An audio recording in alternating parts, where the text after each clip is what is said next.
everybody, and welcome back to another episode of The Male Perspective. I am your host, Lana Reid, and today, on this day, I have the pleasure of sitting down with a gentleman by the name of Fred Scott. He's an author, speaker, technologist, visual graphic artist. He's just got a recently released book that I am so looking forward to spending some time with him and learning about it. But first and foremost, as I always do, sir, I take a quick moment to pause and say thank you to you for making time for me today. Time is a gift. Once we give it, we cannot get it back. So I truly appreciate you making time to sit down and talk with little old me. And with that, Mr. Scott, welcome to the show. Oh, I'm just so happy to be here with Miss Reid, and she's going to read me today. And to read me is to talk about my journey and also talk about things that you, as an audience, to get to know. Look, how fortunate am I to have Lana Reid to just kind of pull me along and also pull you, the listener and the reader, along. That was all free. I don't have any tip to give you for that, ego stroking you have there. But so let me jump into the book here first. That's what I want to first start talking about. TalentFRED, Unveiling Your Potential. So as I always do, sir, in preparation for these interviews, I roam around websites, social media. I took the time to listen to the podcast that you were on. And one of the things that first struck me was that you could have wrote a book about coming from creative musical parents. You could have wrote a book about how to sustain a long-term marriage. You could have wrote a book about being an educator or mathematics, but you chose how this journey of self-discovery and how to become your best self. What was it about this particular theme that made you say, I'm going to settle on this? This is what I'm going to write about. I was challenged by a couple of my fraternity brothers of Alpha Phi fraternity, and they said, we have listened to you do many speeches that you could just talk at the top of your head. You need to write a book. So I was like, what am I going to write about? What am I going to write about? I felt like I'm kind of boring. That's what I felt like. But what I decided was, it hit me one night, which where all of my great ideas just hit me at the night. The kid said, talk about your journey, but also talk about how you can help others unveil themselves. You discovered the impetus of the book was you discovered along the way how to develop your skills and talents and to tap into who you are, which is your core self. That was that. Then I was like, well, how do I make it that it's catchy, etc.? And the name TalentFRED, this is where people ask, where did you get this name TalentFRED? So let me tell you where that came from. Before I left the school district I was working in, and I was in charge of supervision and evaluation of all the schools. And it came from a very big school district. We were using a tool called TalentEd. So that particular tool was what we used, but at a principal's meeting, one of the principals got up and he said, let me just say this about you, Fred. We appreciate that you are helping all 200 of us, principals and assistant principals, to guide us through the steps of evaluation and supervision and really helping our people to be the best. But every time you hold a workshop, unbelievable. Every time you visually put something together, unbelievable. Every time you communicate with us, it's so clear and concise. Your new name is TalentFRED.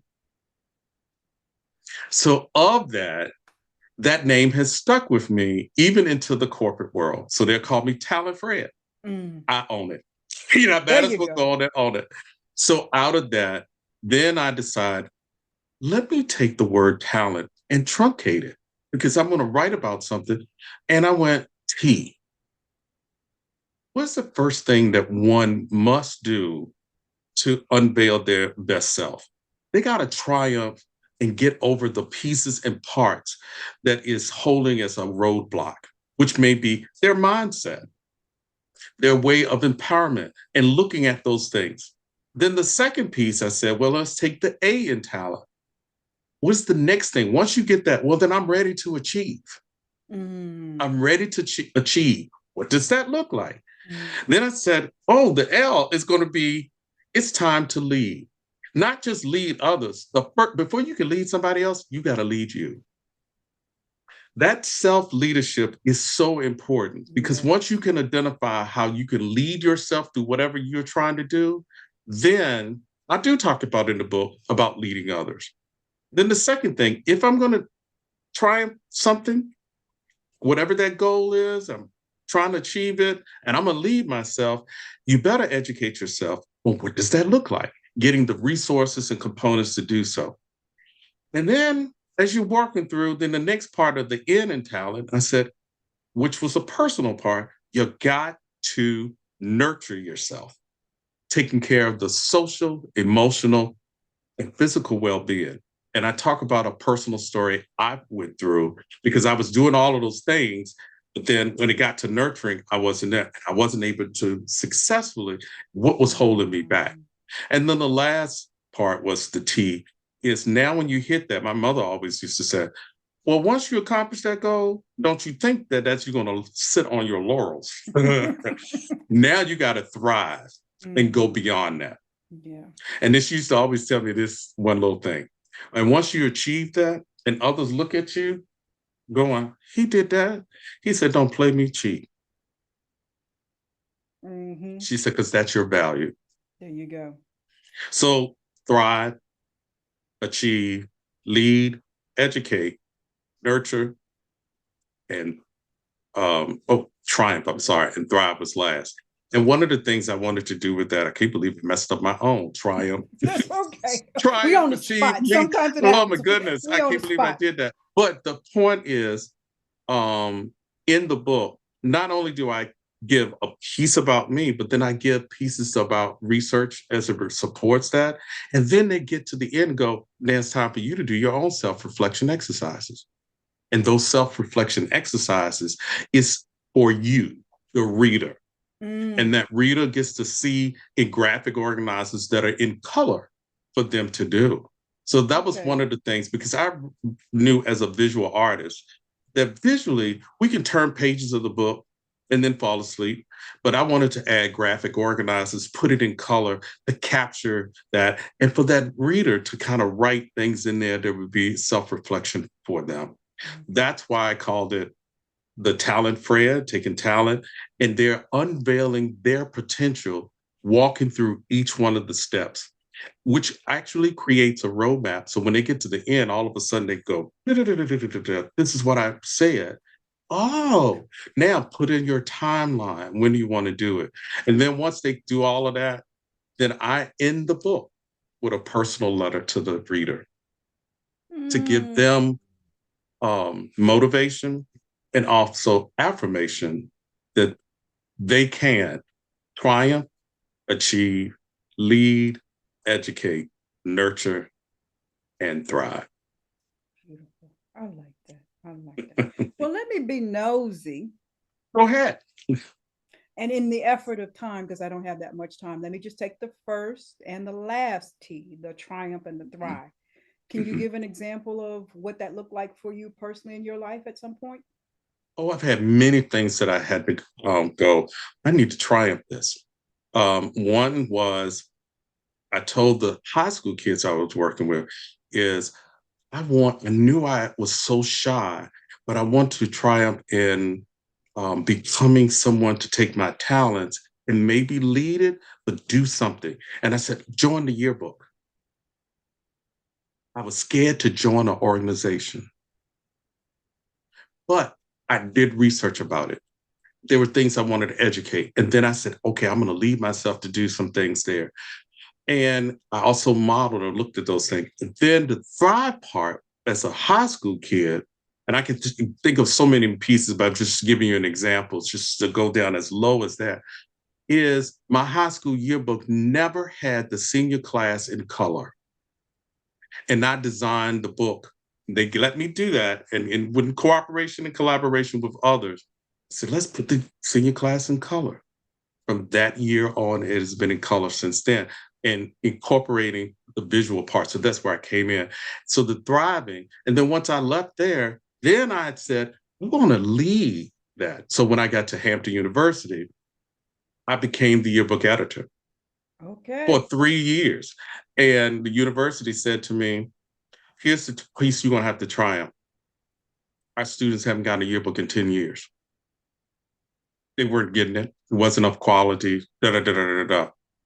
Which said, I'm going into a new space. And so therefore, we're going to achieve something great. I was becoming much more confident as a leader, but I had to develop the leadership skills about how to lead others too.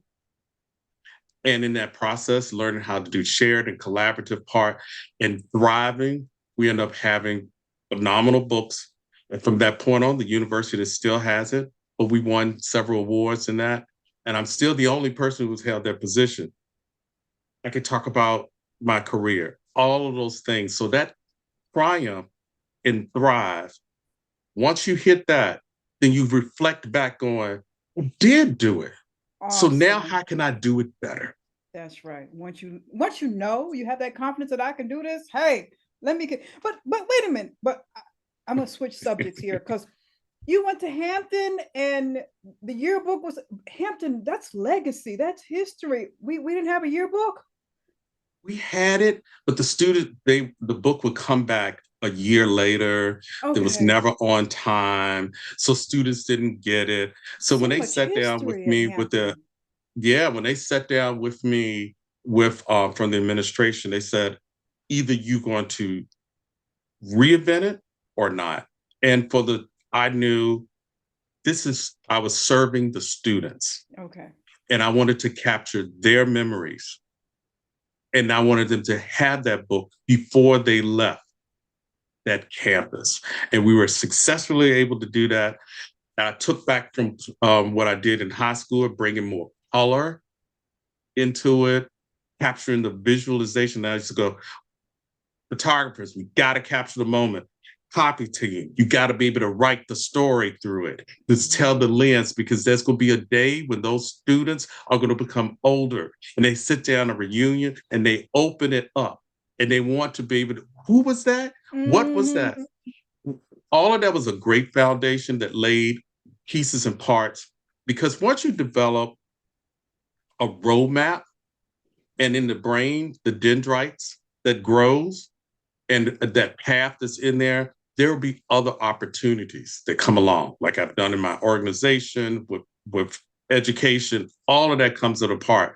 You're going to and I say this all the time, get comfortable with being uncomfortable. That's the triumph. But Mm. once you got it, then to thrive, don't sit on your laurels on that. What can you do to reinvent and move it forward? That's that. Don't stay in your comfort zone. Not Gotta too long. gotta get in your comfort, get out your comfort. So being an author is a new title for you, one of your many. Oh God, I was uncomfortable big time. But the motivation came in. This is something it's a gift to others. And once I started writing, it was 7 days a week. Couldn't stop. After work was over and on the weekend, I was right. And I'm going to give kudos to my college mentor who I talk to all the time. And Dr. Cooper said to me when I sent her the first manuscript, she said, this is too academic. We know you're an academician, but Mm. it's too academic. I want you to turn that book into being more talking to the reader, giving them you, but also giving them where you have these research pieces when I talk about the Ikigai, Maslow's developmental needs, other things that you incorporate, but then get them to have more of a reflection. She said, now, when you finish it, I just want to see the finished copy. That was my triumph that I had to do. And I always walk through those same steps over and over and over again. But I must say this to everyone.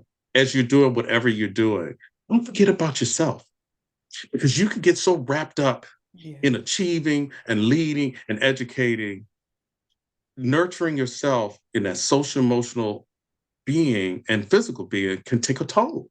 And I ended up having that because August 31st in 2021, I almost walked off the planet. So as that quick story was, when they tell you your blood sugars are too high. You're now diabetic. You're about to die. Da, da, da, da, da, da. And what was my wake up call was it was the same age as my dad. So in that wake up call, I could write. And I said, my wife said, I can't believe you're displaying this. But I needed to do that so the reader will go, don't forget about you and your social, emotional, and physical well being. Same for little kids and big kids. From 67 to 8, it doesn't matter. Whatever you want to accomplish, don't forget about those things. So, what does self care look like for you now? Healthcare is great for me because I had to change how I eat, what I drink, which is water, exercise, and taking care of those things. And I got off of insulin. I got off of those things, and I dropped 60 pounds. But I didn't stop doing what I was doing, changing jobs, doing the leading my organization. I was just going. And one of my good friends who was Dr. Cobb, one of my fraternity brothers, he picked up on it. And if he hadn't picked up on it and said, you got to get to the doctor tomorrow, if he hadn't done that, I probably wouldn't have been here. Because it was that high, that bad. And it took a while, but I didn't stop. I didn't want to sacrifice what I was doing with my organizations. And then I took on a new job. I couldn't stop. I just had to figure out how can I do it? And if it wasn't for the wonderful doctors that they kept calling, always following up to me to ensure they're my best self. So I say to young people, old people, seasoned people, let me say that seasoned people, anyone, as you're unveiling your potential, take the time to still take care and nurture you. That's why it's mentioned out. Okay. So as a person is unveiling their potential, especially somebody like you has so many talents and skills, how do you suggest that they focus in on one to kind of hone in? Because like you can't be all over the place. You cannot. That's why I asked, put them in through the exercises in each chapter. Now, when you get to achieving, what is the one goal? No more than 2 or 3, because you can't focus that many. Okay. The one goal. Then I walk them through the SMART goal. Then they got to do a SWOT analysis. Then it's doing those things. Then one of the pieces that someone said to me, Brett, I could pull the exercises out and I get it. But you give context about why. So that is important that individual to develop their best self. What is it that you want to try to do? I'm always coaching folks, and I'm also mentoring people. I mentor a young lady within my company now in the ed tech space. And we take one goal at a time. So we can focus on those components and where that person want to go. And I think it's so important as a leader, leaders who are leading need to understand as you're trying to get people to do certain things, make sure you understand where they are in that space in this world. Okay. So one goal at a time. One at a time. How do you eat an elephant? One bite at a time. One bite at a time. So, and Rome wasn't built in a day. There you go, slow by slow. So we have the book and the workbook elements to it, but you just mentioned coaching. Let me speak some stuff to existence here. Will there be a coaching piece portion attached to this somewhere down the line? I do talk about through the book about having someone to do reflection with. That when you begin to do those things, reflecting. When I just did a book group, and one of the lady who was moderating said, I wish I had this book 40 years ago. But she had notes. She said, I love the fact that you said, as I was picking out this goal and I was walking through it, is reflection. But when that reflection is down, it's talk and communicate with someone else and making sure it's a coach that you feel comfortable with, that it's not punitive, that's also walking beside you or behind you as necessary. And there's a difference between coaching and mentoring, and I still do those things. But we as a human race, we all want that. And I have had the wonderful opportunity that from growing up, parents are going to be parents. They're going to be your parents. But the coaches and mentors that I had in education probably encouraged me to be in education is why I wanted to go into the field, not to just teach content and make sure the context of that content was great, which I love mathematics. That's probably why I talk about in the book, the symphony of math, and that particular language just displays all through me because I love music. So I made that as a song and a melody of what these numbers could actually do. But you coach people to understand the why.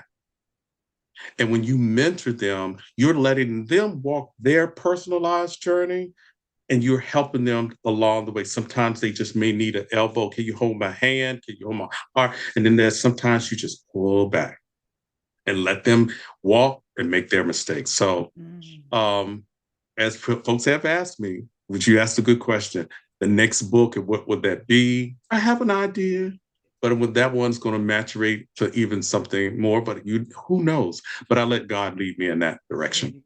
There you go. Quick question. You teach math. What age were the kids for your teaching math? Oh, Lord, I love teaching mathematics at middle. I taught at middle school. I did elementary for a little bit of time, but I spent most of my all of my years of actual physical teaching for middle school. I chose, even though I was concentrating in elementary and I ended up going back to being an elementary principal. However, age doesn't mean anything to me. But middle school, I thought in growing up, that's the age group that needs us the most.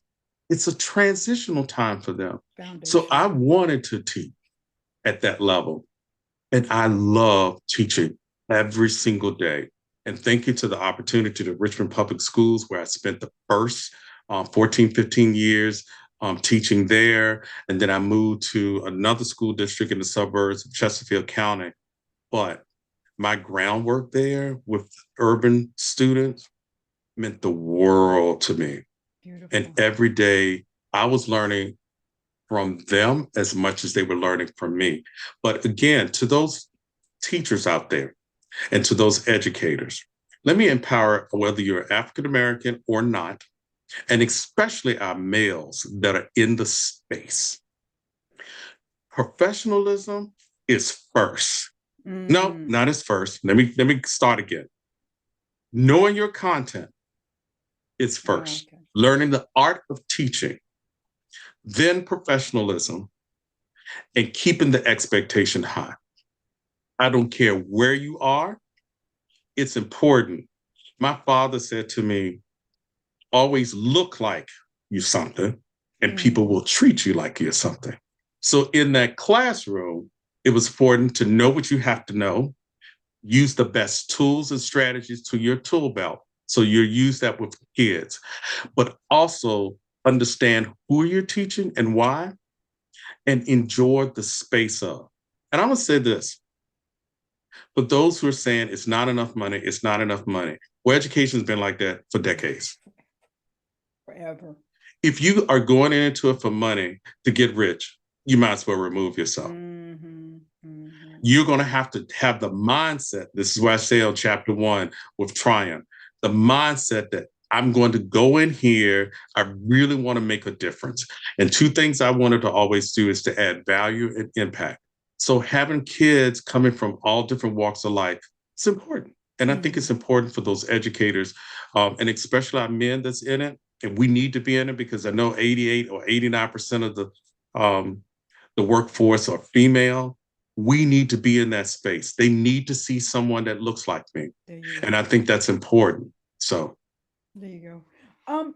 Well, since you've been in the education space for a long time, maybe you can answer me a question that I've been asking everybody, because we know that there's so few Black men in a classroom.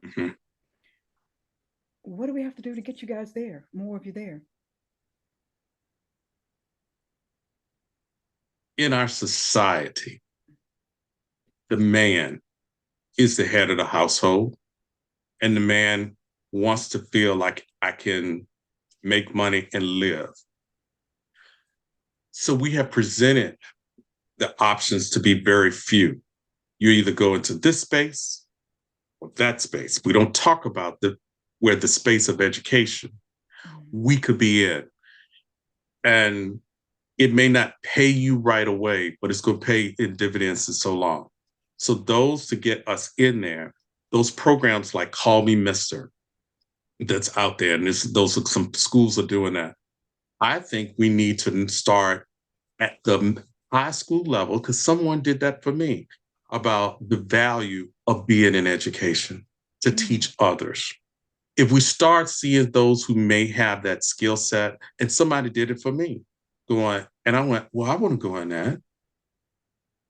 And the biggest gift we as human beings can do once we learn something is to teach somebody else how to do it. Pay it forward. There you go. So those who want to go into the space of education, those who do not know that space, I think we also have to have the ability to have great publication, and this platform is one, but to talk about the value of being in the space, African American men in education, and the impact you could do. When I see those men who are out there now, my heart is warm for them to be there. Mm-hmm. And don't rush to say, I got to get to administration.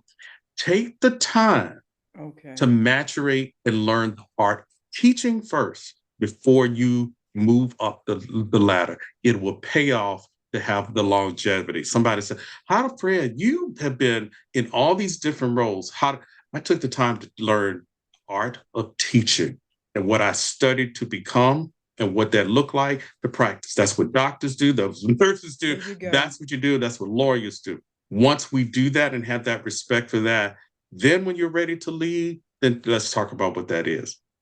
My ikigai was part of technology.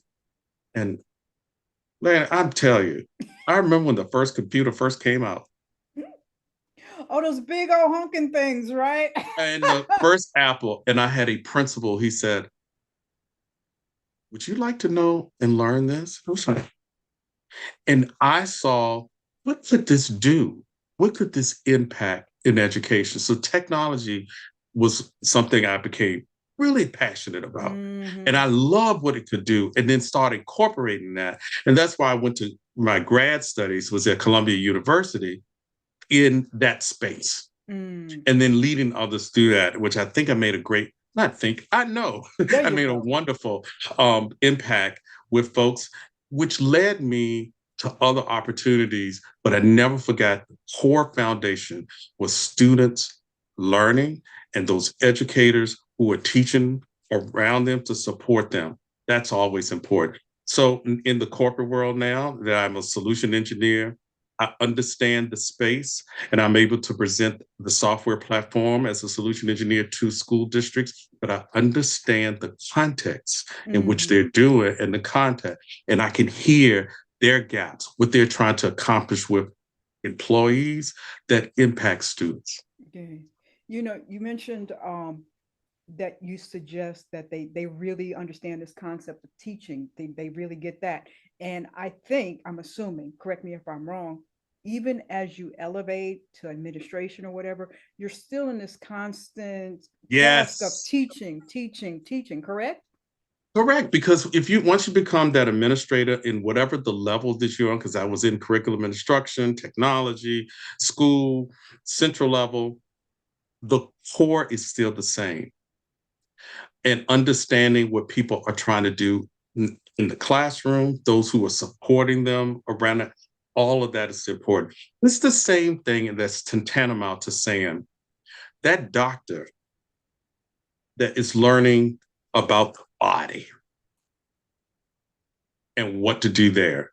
And then they go into specialties in different zones. That's where education can do the same. The body of education and the foundation, you got to know that. Mm-hmm. You have to know it. Okay. And that I am still fueled with it and still passionate about it.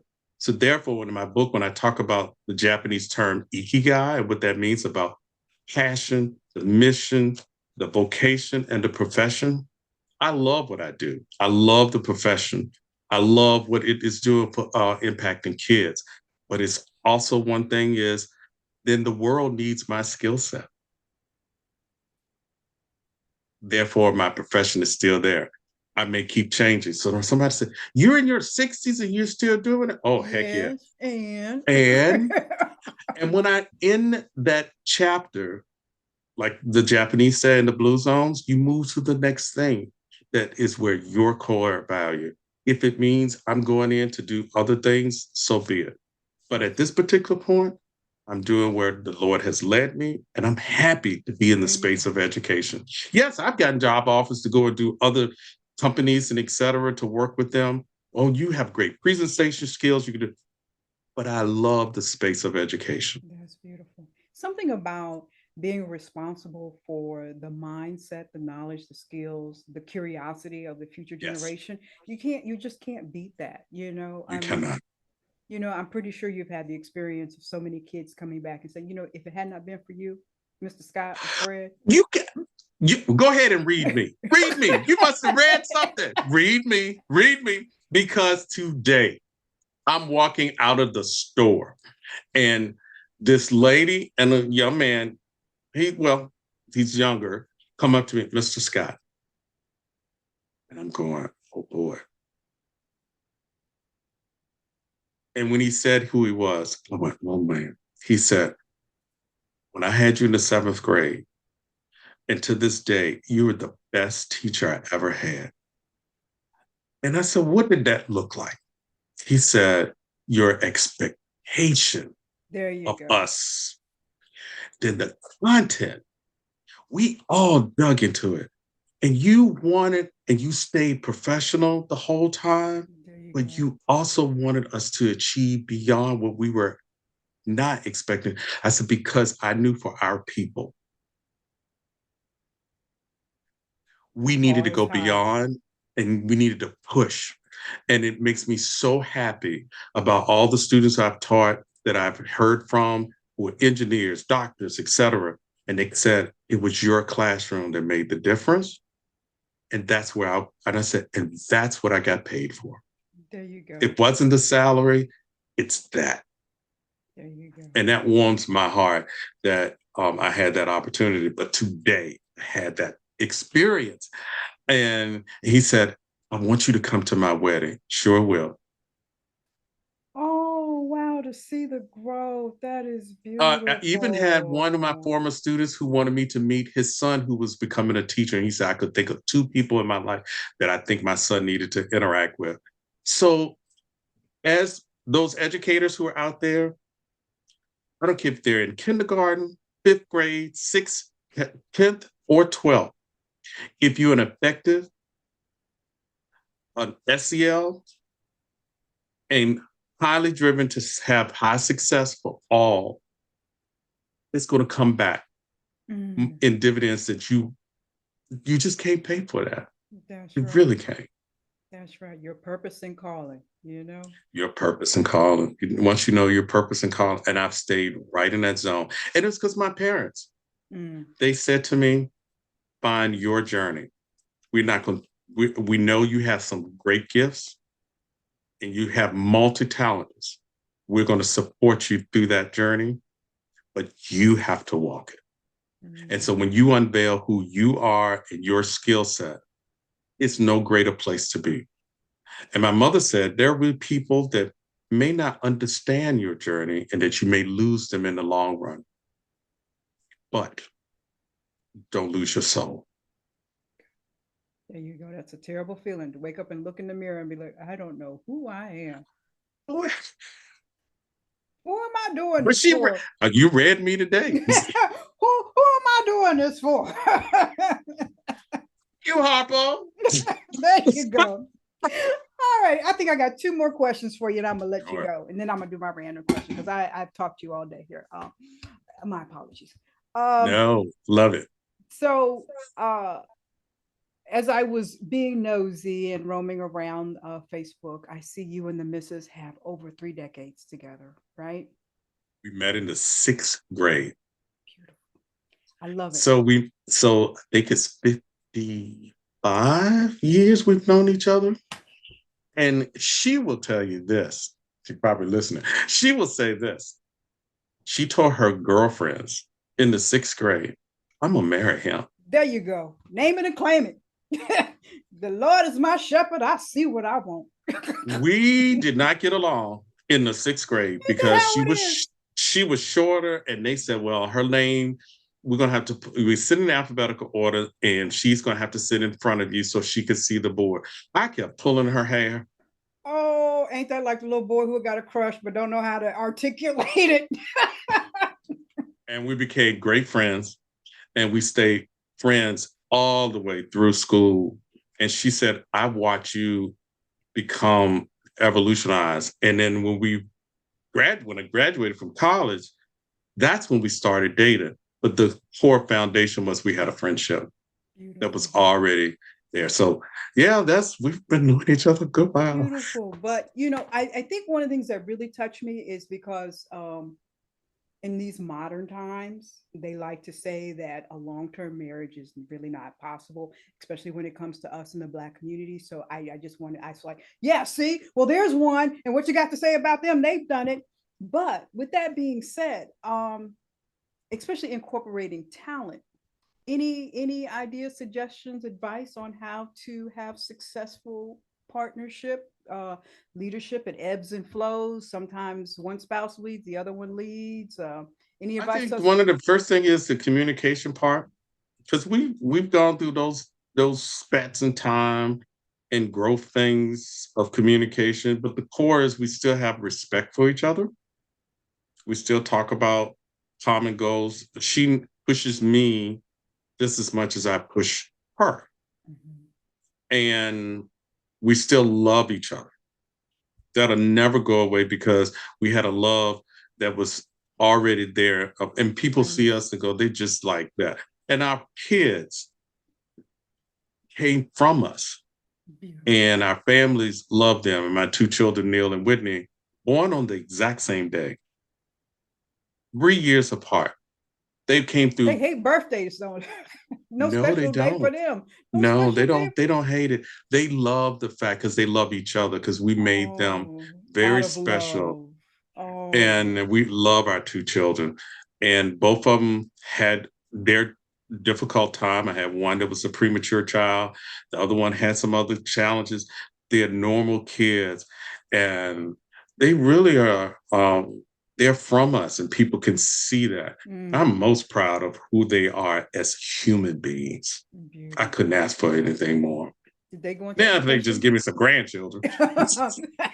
Oh, that line already. Did they go into education? No. You know what? Where they are and what they do in life is most important to me, that they be their best self, and discover that.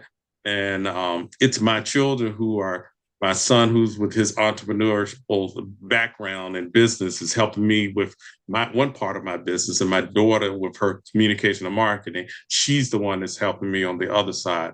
So it's great to see those skills go down to them and manifest itself. But I just love who they are as human beings. Beautiful. Beautiful. I like that. Last question, sir, and then I'm going to ask you my random question. Anybody, and I encourage the audience to go to Mr. Scott's Facebook page. And you kind of spoke on this earlier, but you rarely step outside not looking cleaner than the Board of Health. Okay.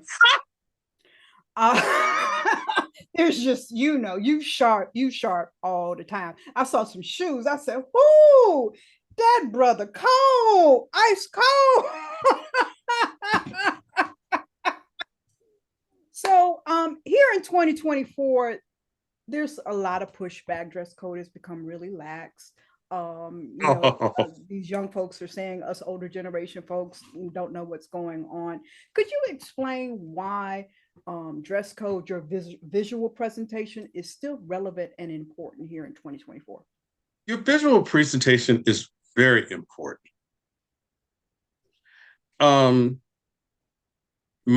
My core comes from my father and my mother, who always looked impeccable in their life.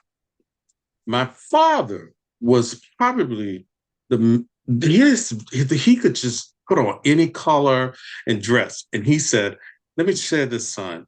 I don't care what possession, what profession you're going to be in, not a profession, what profession you're going to be in.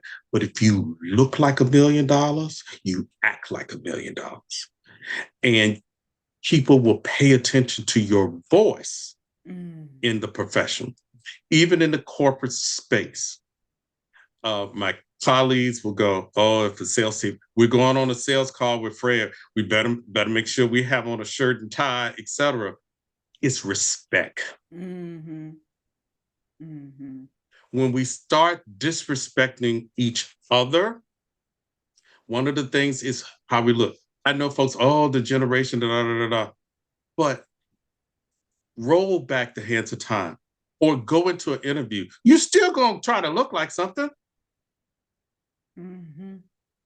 Mm-hmm. I didn't say you have to be completely in a suit all the time. And I think the pendulum is going to swing about shirt, tie, et cetera, but still be clean, groomed, and look like something.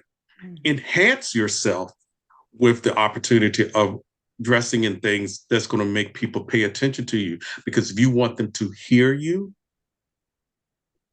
they're looking at this. They got to get past that. Yeah.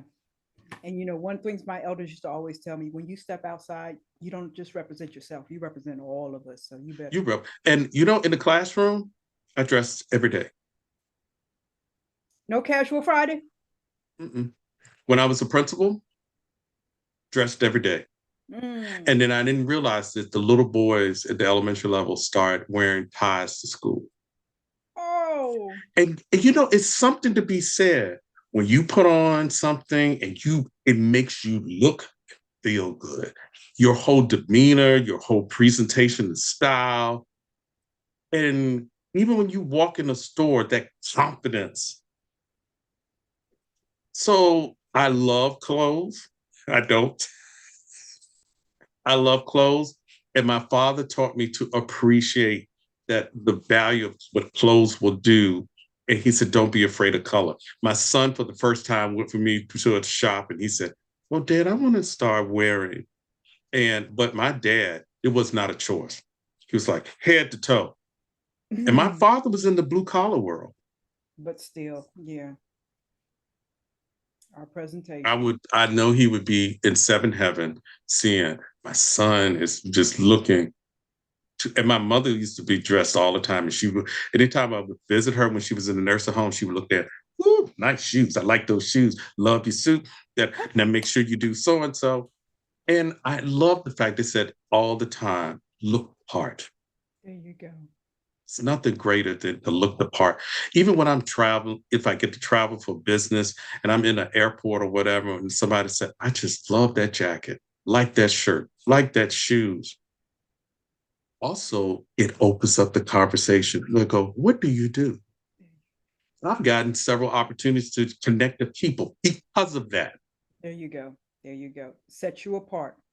Set you apart. I was like, I don't know if that's an Alpha Phi Alpha thing or a Fred Scott thing, but now I see it's Fred Scott. It's a Fred Scott thing, and I think all members of all D9 can represent. Mm-hmm. Yes, you gentlemen do. You gentlemen do. Well, let me ask you my random question. Sure. And then I will ask you to tell us how we pick up the book and connect with you, get you to come. So you're doing book signings and stuff like that, right? I'm still doing some opportunities there that people, when they reach out to me and they would like that to happen, we make it happen. Let's see what we've got. Uh-oh. What superpower would you want to have? I would love to fly, like the flying nun. I was gonna say Superman. Okay. No, not, you know, when I was a child, I used to watch The Flying Nun with. Yeah. And it fascinated me that she could still walk and etc. But if she had this superpower that she could just lift up and not flying so high up into the clouds, but just enough to look over land and field and move somewhere quickly. If I could have that power to get to some place to just appreciate.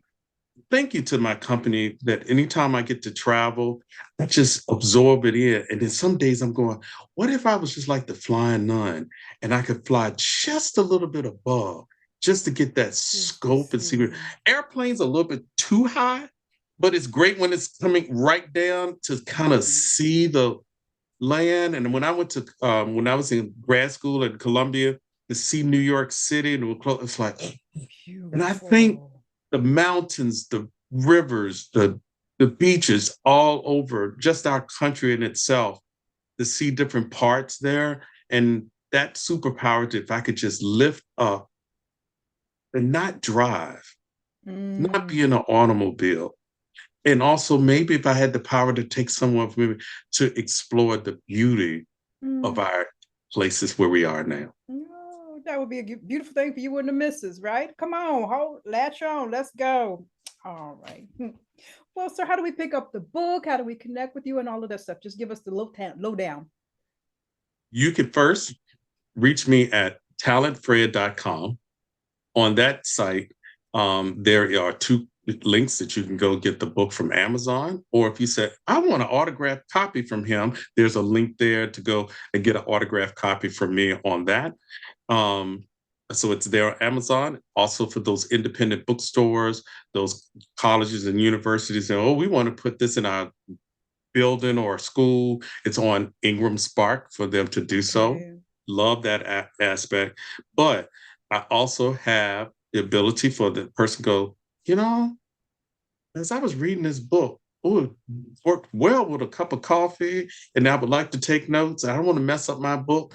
On my site, I even have the ability to, if you say, oh, I like a TalentFRED mug, or like a TalentFRED journal that I did with a group of high school kids.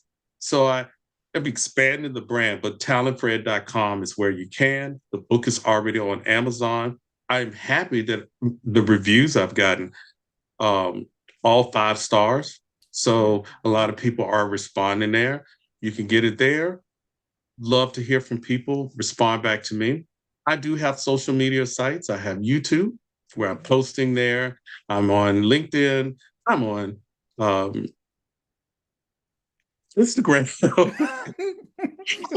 Instagram.